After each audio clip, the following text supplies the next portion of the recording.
And he didn't make any of that up. That's what's upsetting, you know. How's everybody doing? All right, so I have notes, and then I can walk around. And where's my lavalier lady? Because she yelled at me already. So it's really nice to be here to talk to you about everything that we're doing. I'm going to go through some slides, and I count this as the clinking and tinking keynote, right? Listen to that sound. There you go, and they're doing it too. God, I love it. Do it again. God, they're really good. So we'll go through some slides, and I hope they will be visually entertaining to you, so that when you go to the mobility hoedown later, you'll be enthused. Okay, so we actually have a very difficult mission in our world. I'm going to talk a little bit about that, but my team has picked something entertaining to get your attention while you're clinking and tinking.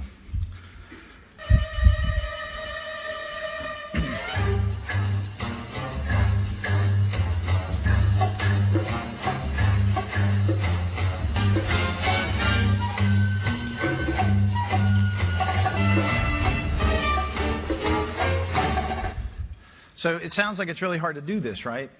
When the budgets are going down and the cyber world is in a little bit of chaos. How do we innovate and how do we continue to do our jobs while we wait for the super committee to do their job? There's a lot of things happening that we need to get on top of.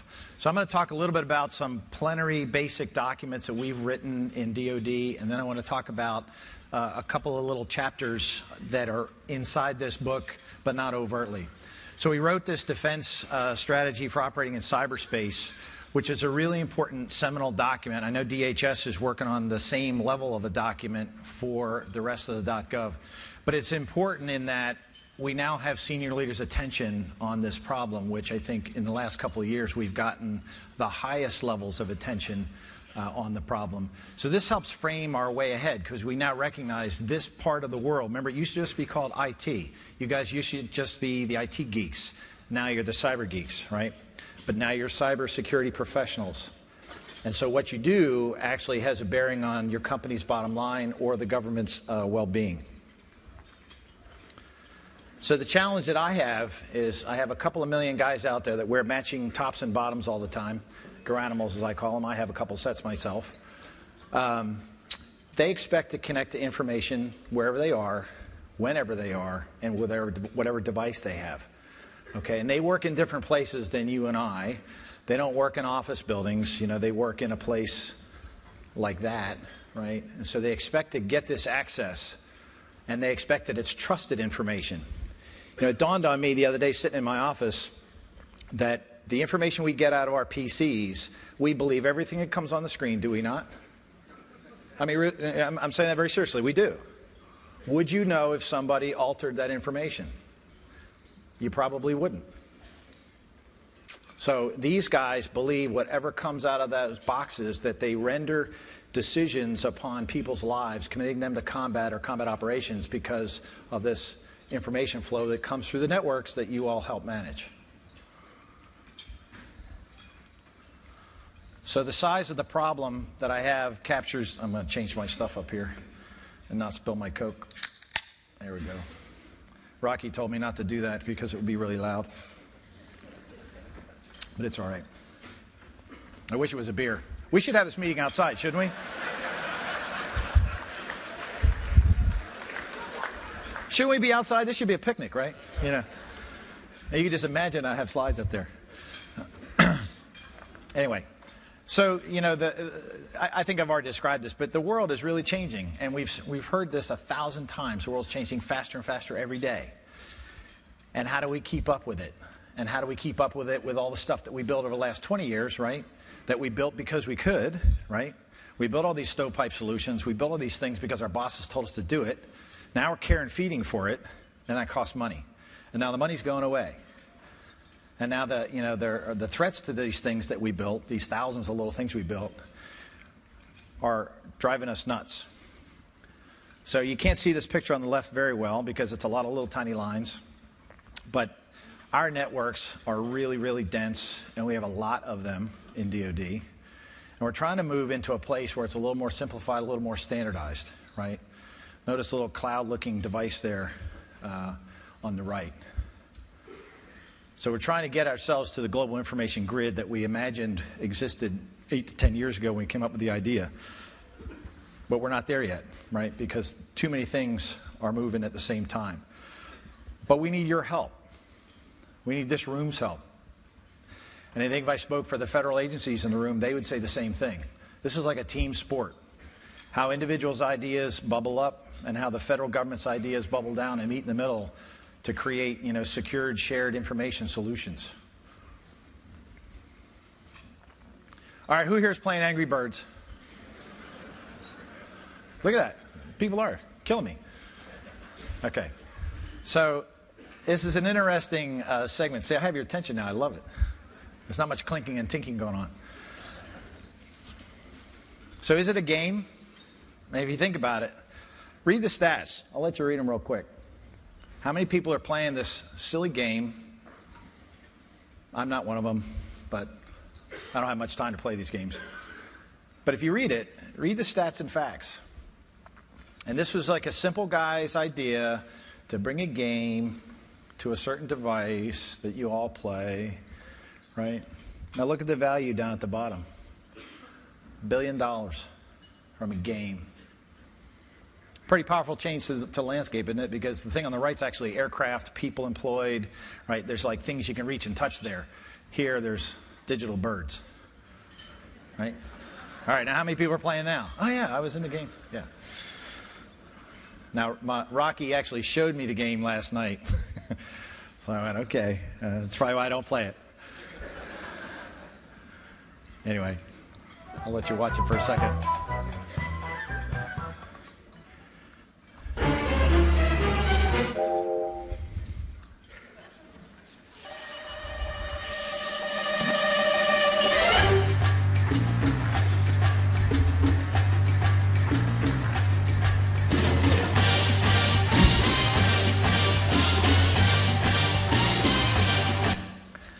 So it is a game changer, right?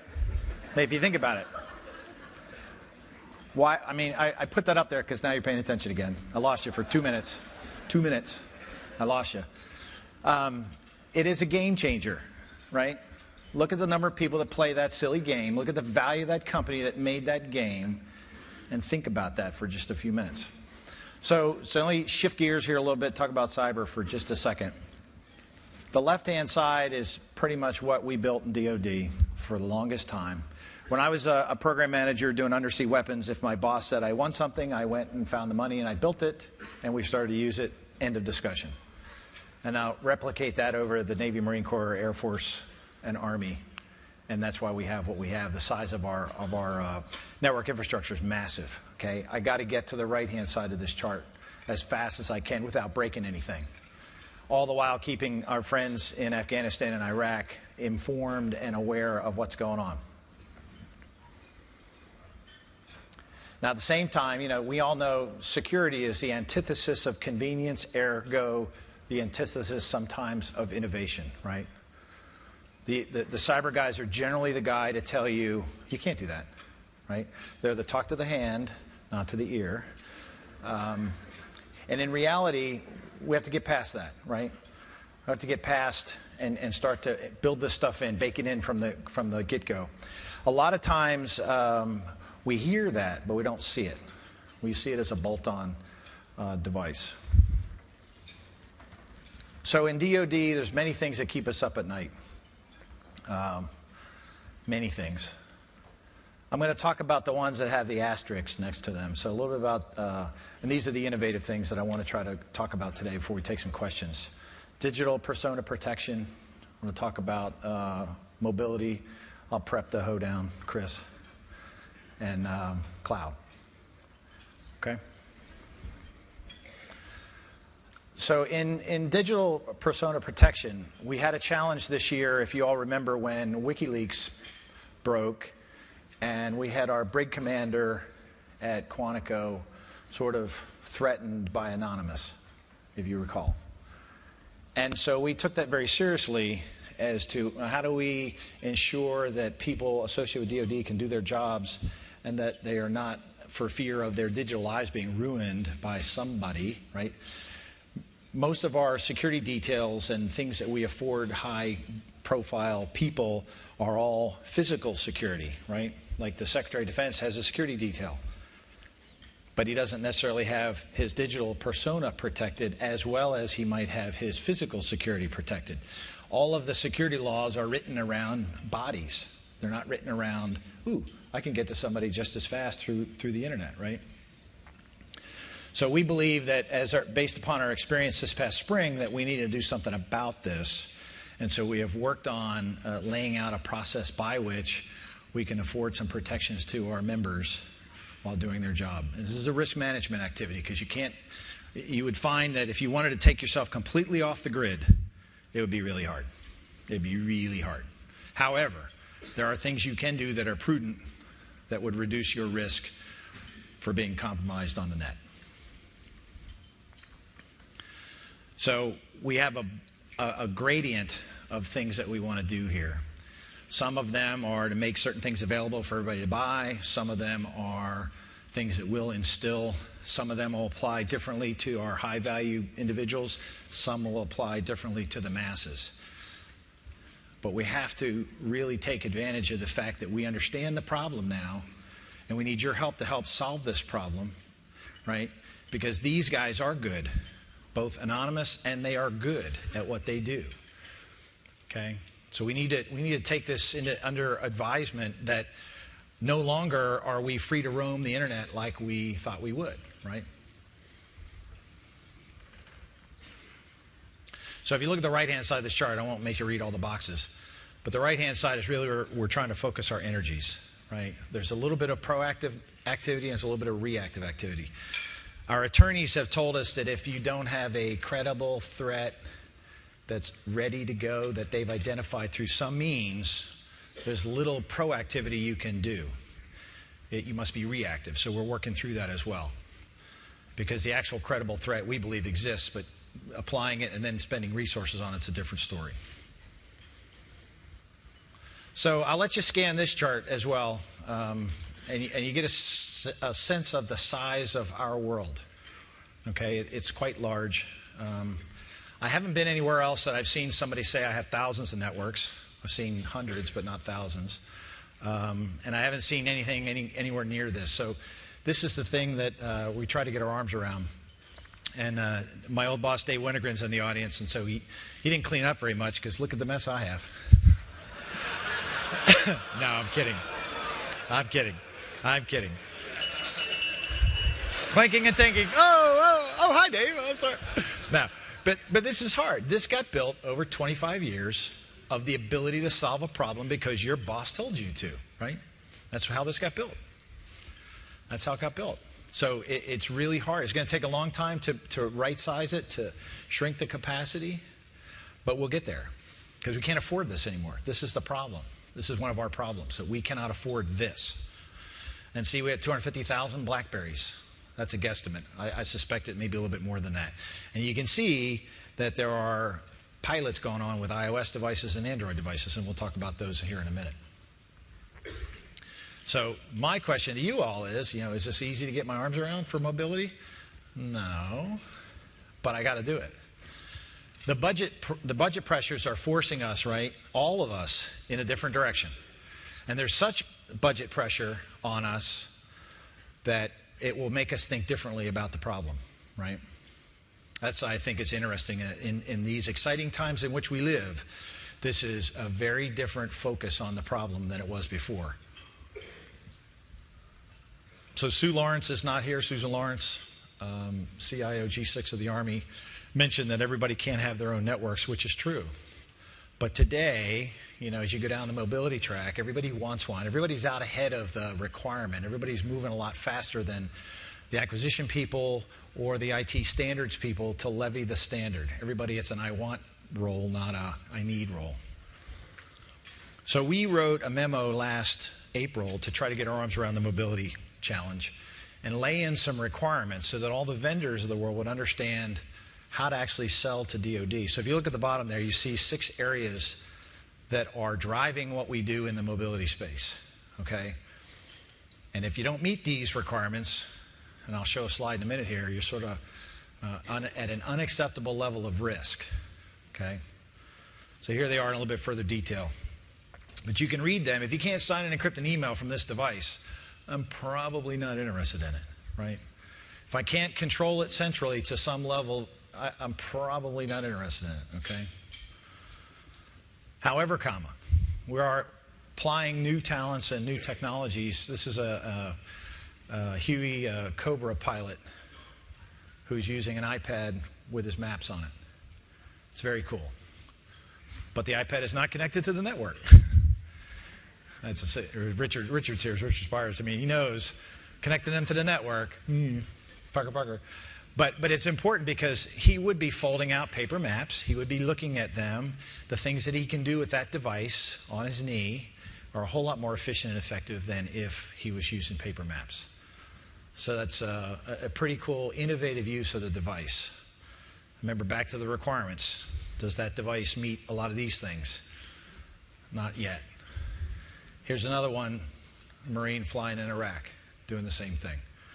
Now notice he's got gloves on, and he's trying to push on that keypad, and it's a large keypad. But this is a challenge, right? Because it was not ergonomically designed for combat operations, right? Which most of our stuff is. But we are trying to make use of these things, make use of the power of those tools. Now, I like this chart only because I designed it. No, but I asked the team for, where's the bar? Tell me where the bar is so I can say, you're in, you're not in. And I get this chart. But if you think about it, where's the acceptable level of risk, right, to run something on your network, to connect a device to your network? Where is it? Well, you can see where we've drawn it right now.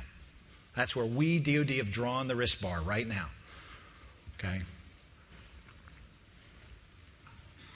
Doesn't mean things can't slide down.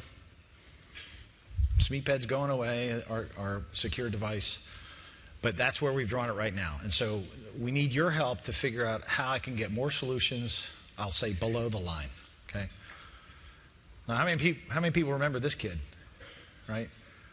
One of our challenges with these devices that some people really love, and we were just talking about them, they're not too hard to get into. And that's a challenge for us in DoD, right? That I would like to be able to say that one of my best and brightest from NSA took 3 weeks and $400,000 to just about get into the device, right? And unfortunately, it's not the case because these are high school kids with commercially available tools from the internet. And Rocky, 30 minutes? 13 years old? Okay. So it makes you think about, do I want to use that on my network? Do I want to store network information when a kid can get into it? Okay. That's what we got to be careful of. Now the other problem that we have that some of you have and some of you don't have is we're trying to make sure that these devices will serve us in the classified world. But I don't want to build my own device. I want to use a commercially available device, right? And the requirements are a little different, but I got to bolt these into the wrapper around the device. Okay. So this is where I need your help, because I need help with these things baked in, not bolted on.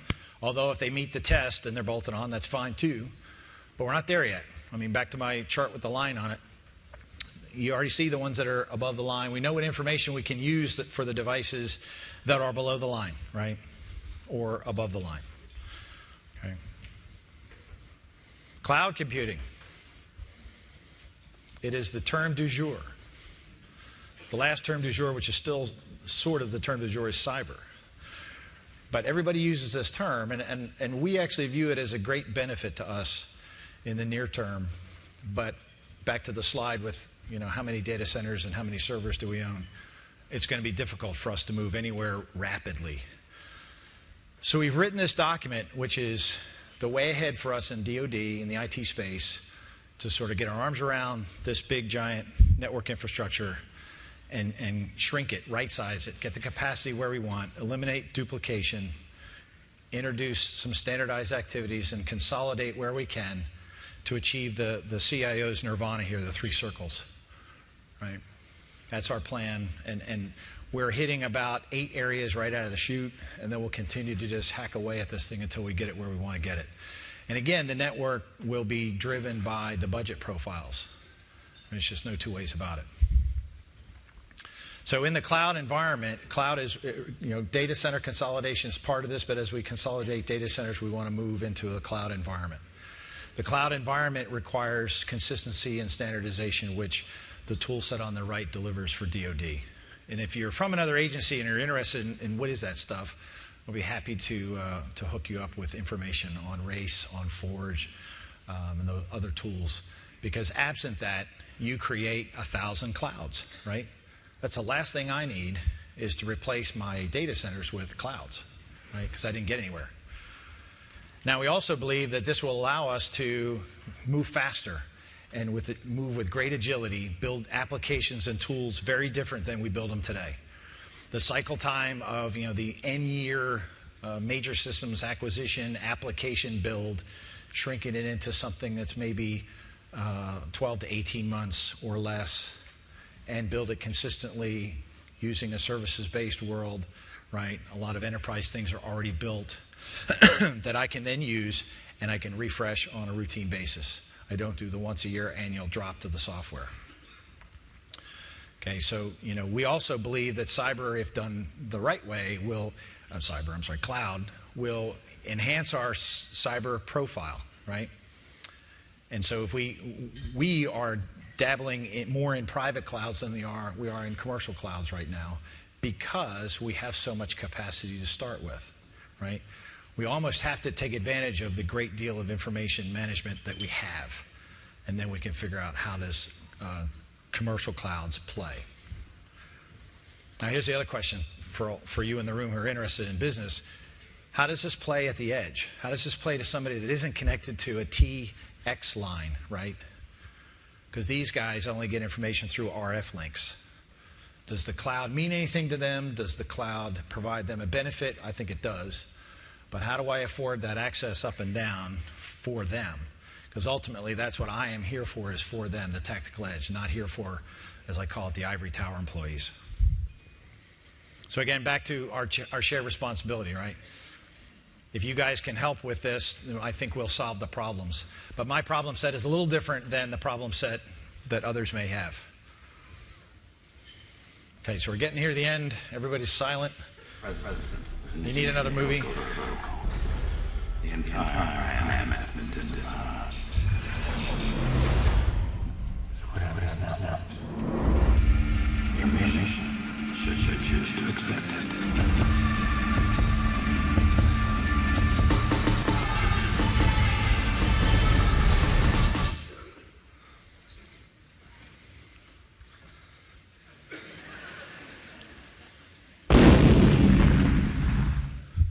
Rocky, that was less loud?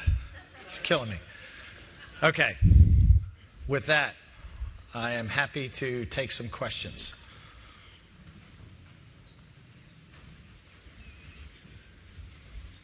I'm sorry, I'm blinded by the light here.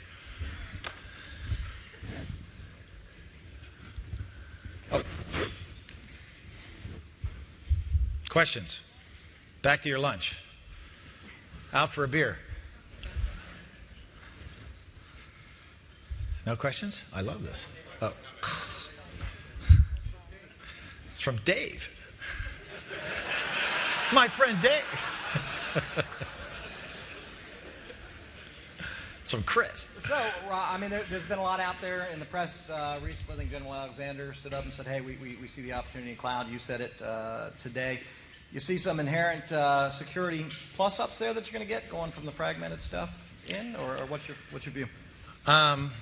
So we see benefits inside, and we believe that the security apparatus created by Cybercom needs to be able to be extended both contractually and really to anybody else's cloud, right? We've spent a lot of time and energy protecting our information, and so the information tool set that we use, we want to figure out how do we push that out, which is how I know I can do it inside at DISADEX.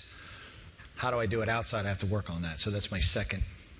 That's why I have the priority of private clouds, aka DoD clouds, and then outside. Okay.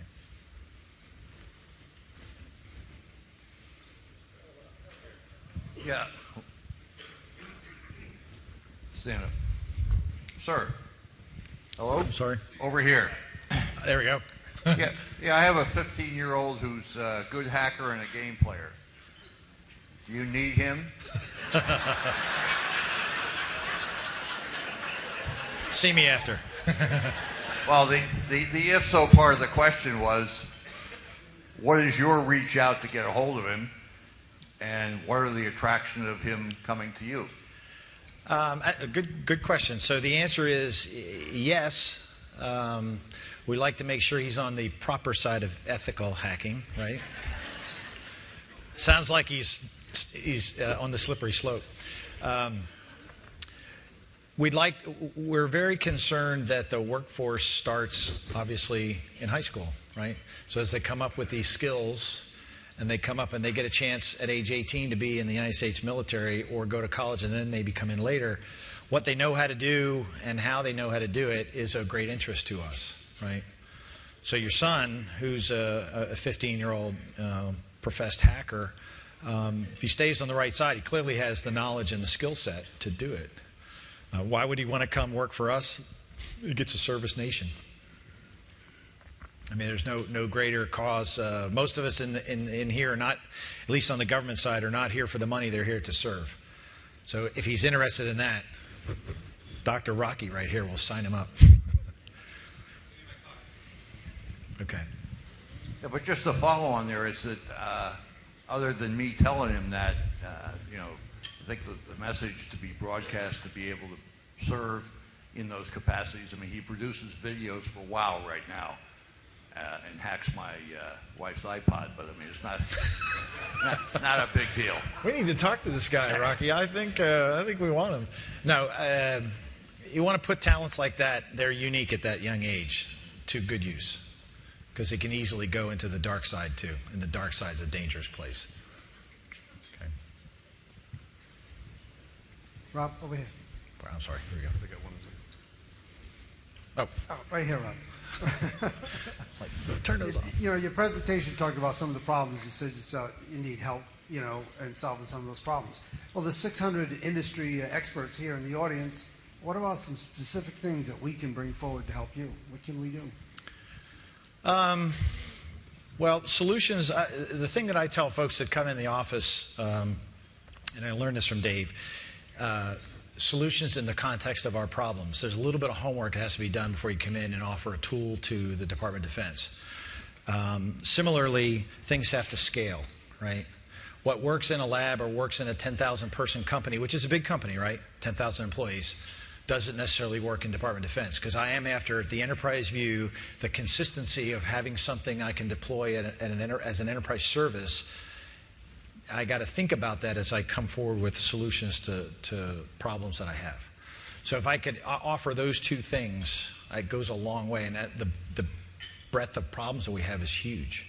So just think about that. If you read up on the websites about communications issues, bandwidth issues, spectrum issues, cloud computing, mobility, I mean, we have all the issues, but the solutions that are in the context of our problems and our network infrastructure really help, and then solutions that will scale. Okay. Sir. Yes, I'd like to ask a question about speed, and I understand the focus on the private cloud. Lots of people think that's important for security, although I think public clouds are getting much more secure. But if with the commercial public cloud you can implement an application in 2 weeks, 3 weeks, 4 weeks, and you're looking at development and application cycles of a year when you accelerate them, sort of what does that mean as time compounds in terms of DoD's really ability to keep up with what's going on in IT? Well, the cycle time obviously is dependent upon the size of the app, right? Because it could be a little smart app or a little something suitable for a phone, a light app, or it could be a large app. Everything won't go into that process that I showed on the upper side. That's going to be the really short cycle time. So we recognize that our agility has to get better. And so we also have to change one other thing, one minor thing called the budget process, right? Because what we budget for and how we budget is done in a very different way than is done by that cycle time that I showed you. So having an architecture, having the cloud environment, having the tool sets will allow us to start down this path. The question will be, how have I budgeted for that? And how does that deliver what we're talking about? Because what you could do within short cycle times over the POM cycle that we call the Program Office Memorandum, our 5-year plan, I could get a whole lot more done. So my whole mindset has to change. So we know we have to get faster and cleaner, and we're just starting down that path. So we're not at the end state, but we know we're going to go in that direction. Okay. Hi, Rob. Kathleen Coles. How are you? Hi, Kathy. All these people I know here. Tomorrow, we're really looking forward to working with everybody on the CXO breakfast, and I know you're not going to be able to join us. And we hope everybody really is going to participate, because this is an awesome group, and we really want to all work together, and we have 51 tables. But you're not going to be here. I'm going to be at NSA. And that's I feel that bad. you got another job to do. But I'd like the opportunity to ask a question we're going to ask everybody tomorrow, because I think we'd all like to hear your questions. So would you mind? Sure. This is regarding mobility. Tomorrow we're going to talk about 3 subjects: innovation, mobility, and trust. But this is on mobility. Of these choices, what has the highest priority that would help with your mobility efforts? Here's your choices: information sharing, policy guidance, 3, security standards, reference architectures or frameworks, common applications and solutions, or common services and infrastructure.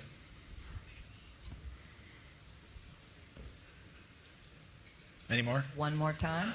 No. And while you're thinking about it, what we're hoping the audience Can you will see talk- little gears turning in my head? Yeah. there? Well, what we're hoping is that the ACT-IA community will work together on the highest priorities that we all determine as a community are going to impact government most.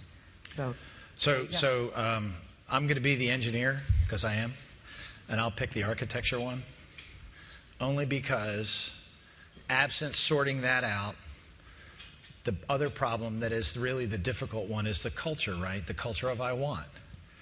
We're talking here at our table about it's not spec it what you want this device to do.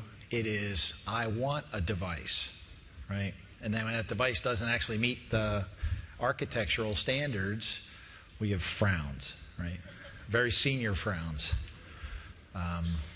So I think that understanding the architecture, how do the mobile devices connect to the network securely or sufficiently securely, right? You manage the risk. How that operates is really the most important solution from my perspective. Once that plan's laid in, I can provide guidance to everybody here about what's the expectations. Now build away. Absent that, I'm into a whole different paradigm. That's what I would have said tomorrow.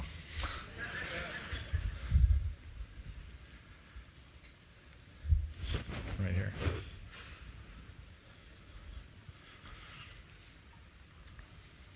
I'm on my second of 3 less than 24-hour trips. I have another one next Monday.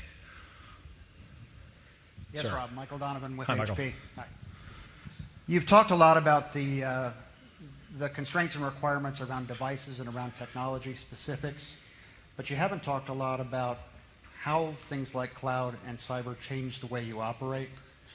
Would it make sense to have a discussion with industry about what you want to change about the way you're able to do the mission before we talk about what the technology is that solves it? It makes sense to have that discussion. I don't know about before, but it makes sense to have that about, I'm here. If I had a laser pointer, I don't know if the device I had has a laser pointer on it. I've done this a couple times. No, it doesn't. I know where I want to be, and I know where I am, and so I've got to plot that, right? I got to go figure out how to get from where I am to where I want to be. I don't presume that where I want to be, can I get there necessarily with these 2 technologies. If I understood that, I'd be running really fast. So we're running, I don't want to say cautiously, but deliberately, so that we don't break things on our way. At the same time, we're trying to shrink this big enterprise that we have, right? Because I have all this capacity that I gotta figure out what to do with. Otherwise, right, I create a problem if I don't do this in an orderly manner. So I think that understanding where we want to go is just as important, and then plotting that course. Okay.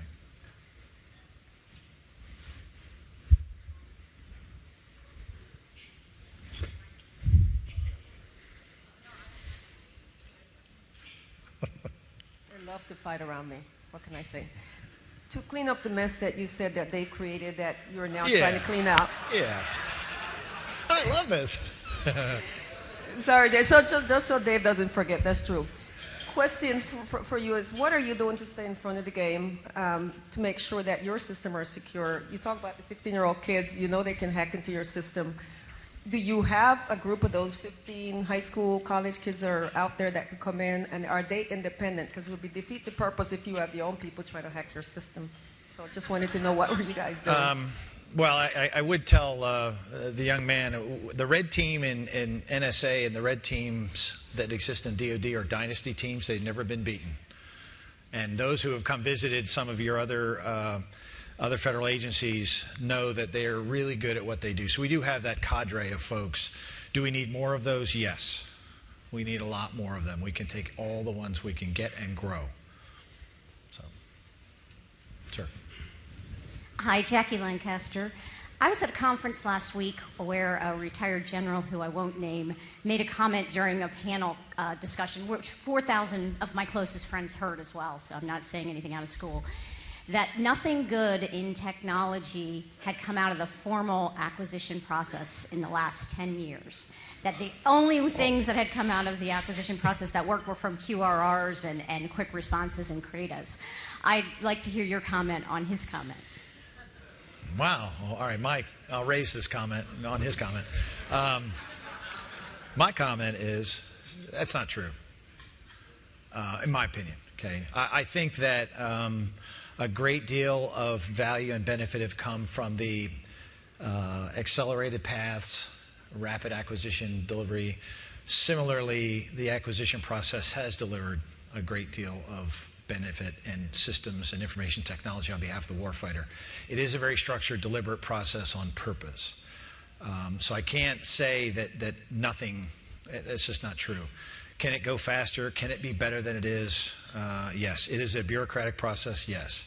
But at the same time, things that pop out of these little, like rapid processes generally aren't scalable, right? We haven't thought through their hurry up, get it out there quickly.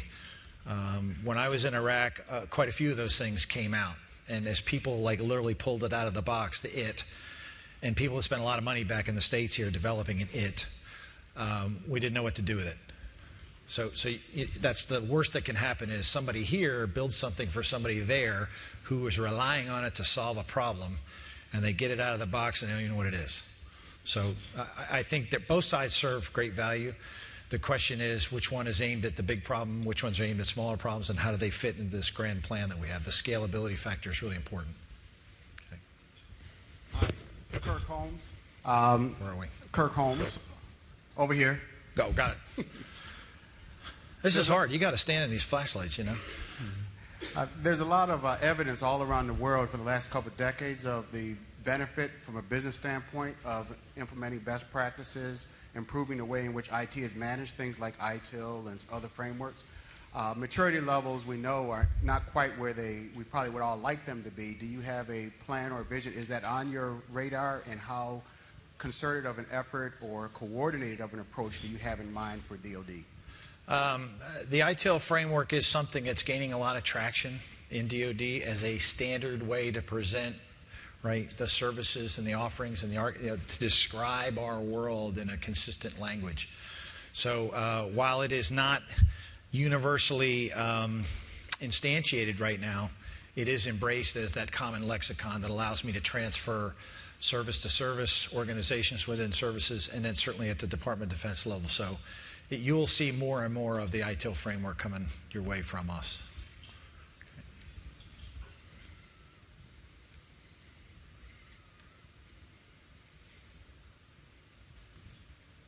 Oh, one more. Hello, Richard Coffey from USDA. Hi, Richard. How you doing? You spoke about continuous monitoring. That's an issue that's on all of our minds. Have you gotten into continuous monitoring at DoD, and how did you go about that? And is it more expensive or less expensive, or could you talk about that a little bit? So we have.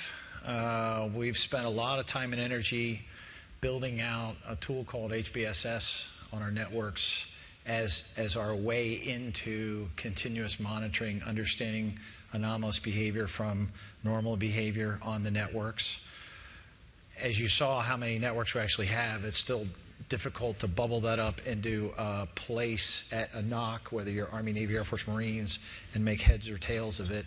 But we are doing that today pretty well, I think.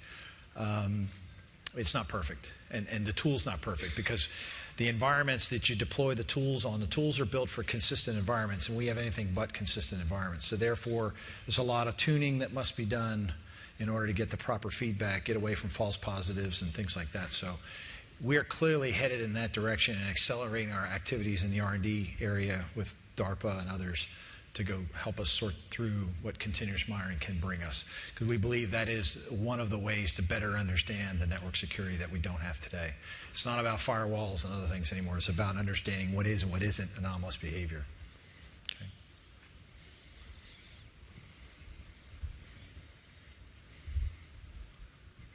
Okay. Thank you.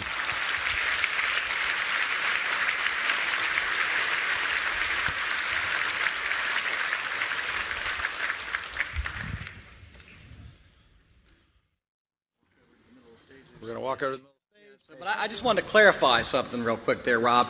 It was a mobility smackdown. Smackdown, not a hoedown. Is that some sort of agricultural wisecrack that I'm missing here? All right. If the shoe fits, I don't know. Yeah, no. Rob, thanks for the enlightening remarks. Chris. You're always great. Appreciate it. Thank you so much. Thanks, Chris.